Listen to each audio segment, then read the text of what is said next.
Morningside has always had a homey, friendly feeling to it, not only from the participation of the staff, but also from the parents and the students.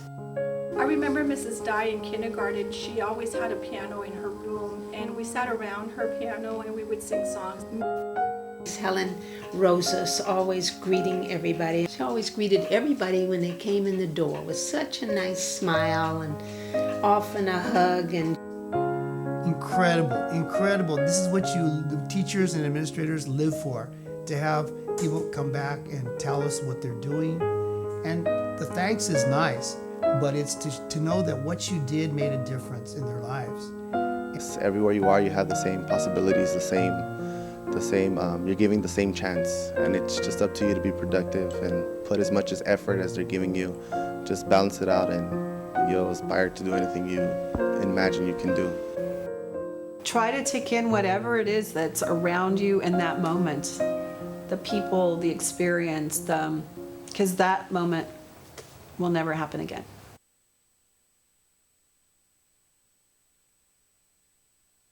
As coordinator, I put on a few Cinco de Mayo fiestas that were a tremendous undertaking.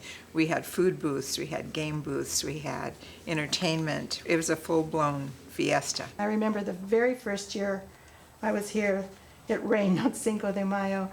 And everyone's coming to me and saying, what are we going to do? What are we going to do? I said, well, we're going to move inside. And so we had to do a real quick shift and move the music program inside the auditorium. So we picked up whatever we could and we went into the hallway, we went into the library, we went into the auditorium, we went into the main hall, we went any place we could find that was indoors.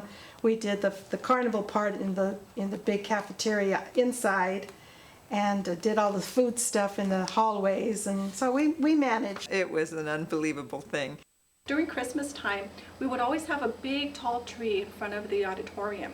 And I would get one donated that was floor to ceiling and put it between the two auditorium doors right in the center there. And obviously, if I recall, I was in second grade with Mrs. Brendel. And every class made an ornament of some kind. And then on schedule, they brought their ornaments to the tree, and they could hang somewhat lower, but we were so short, or we weren't able to be tall enough to put our ornaments. I did the ladder work on it.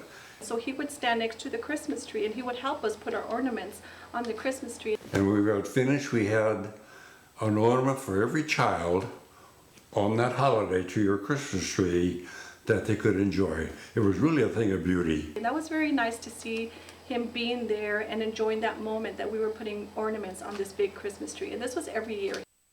We did a May dance. Every class was a different flower.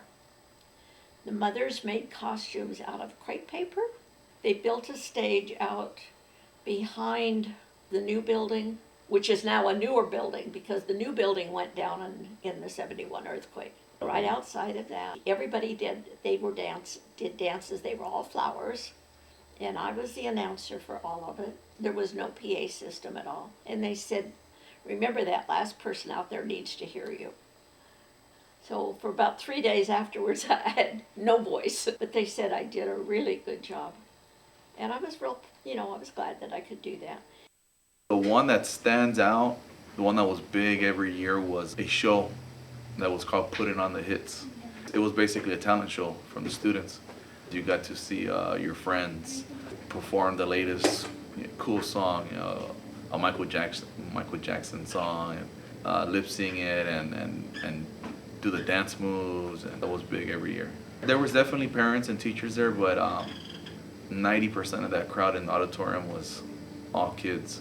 And I remember it was so popular that there was even kids that didn't even come to the school, that they would show up that day just to go to that show. Yeah? Yeah, they sneak into the auditorium somehow, yeah. I remember Mr. Visser, you couldn't get away with it today, but we had a squirrely little kid in our classroom, and if he would act up, teacher would pick him up and hang him by his shirt collar on a coat rack. Well, in the cloakroom. In the cloakroom. Fernando Valenzuela from the Dodgers came. That was in his prime, and he was He was the man for the Dodgers. Someone got him here at the school somehow.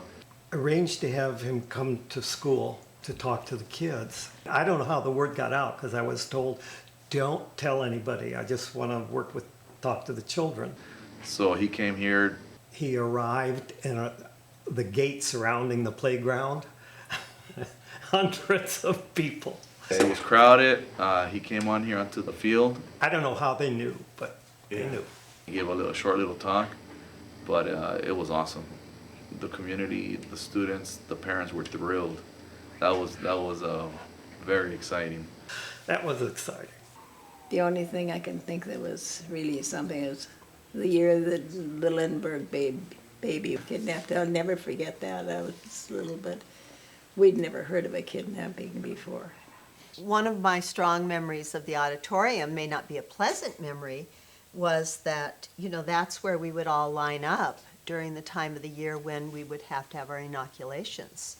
Smallpox and, no, you had measles. There was no inoculation for measles. During second grade, I had chickenpox, the hard measles, the bad ones, rubella, mumps. Standing in line in that auditorium, I can remember it so distinctly. They'd have a stand, probably boys and girls, and you'd get your inoculation for smallpox. Just before summer, you would get the polio inoculation. Yeah, but the schools were also a place where the whole families could come. Mm-hmm. It was just a way in which they were doing public health.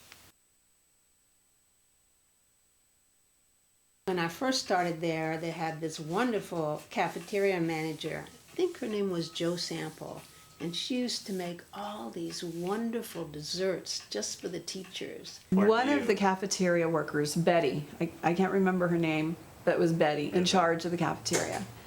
And she made the best buttermilk pie, chess pie.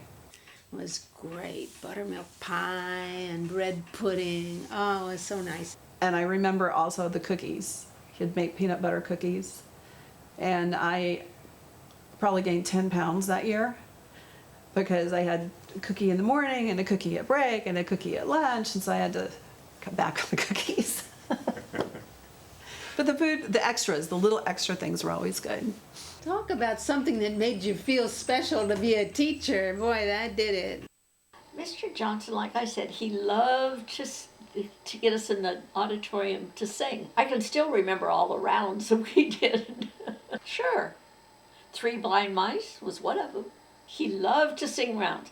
It was really Edith Espinosa. You remember her? She was the room mother for me. And then she became, I think, in charge of the parents group. She invited me a couple years ago and then this year to her children's high school graduations. Did you go? Yeah, I did. Martha Ruiz was there too. Just to know that, the kids that you taught went on to graduate and they're going to college. I mean, what a wonderful feeling.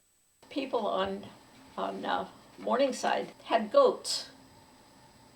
So we kids would line up on the fence hoping that the goats would eat a tin can because we had heard that goats eat tin cans.